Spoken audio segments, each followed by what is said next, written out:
তীব্র তাপদাহে আল্লাহ তাআলার রহমতের বৃষ্টির জন্য ইস্তেসকার নামাজ আদায় করেছেন সরিষাবাড়ী উপজেলাবাসী। সরিষাবাড়ী প্রতিনিধি রাইসুল ইসলাম খোকন জানান, রোববার সকালে জামালপুরের সরিষাবাড়ী পৌরসভার শিমলা বাজার গণময়দান মাঠে এ নামাজে অংশ নেন নানা বয়সের মুসল্লিরা। চলমান প্রচণ্ড তাপপ্রবাহে সৃষ্টিকর্তার অনুগ্রহ লাভের জন্য নামাজ শেষে মোনাজাত করেন হাজারো মুসল্লি। সরিষাবাড়ী ওলামায়ে কেরাম ও তৌহিদি জনতার আয়োজনে নসিহতপূর্ণ বক্তব্য ও নামাজের ইমামতি করেন আলহাজ হাফেজ মাওলানা শহীদুল ইসলাম। নামাজে অংশ নেওয়া স্থানীয়রা জানান, দীর্ঘদিন ধরে অনাবৃষ্টির কারণে মানুষ, পশু পাখি সহ সব প্রাণী খুব কষ্ট পাচ্ছে। এই জন্য বৃষ্টির আশায় নামাজ পড়ে তীব্র তাপদাহ থেকে মুক্তির জন্য দোয়া প্রার্থনা করা হয়।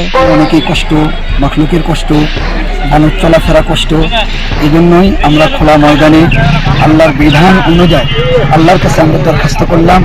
আল্লাহ দেওয়ার মালিক, তবে আমাদের বিশ্বাস অতি শীঘ্র ইনশাআল্লাহ আল্লাহ আমাদের উপর রহমতের বৃষ্টি বর্ষণ করবে ইনশাআল্লাহ।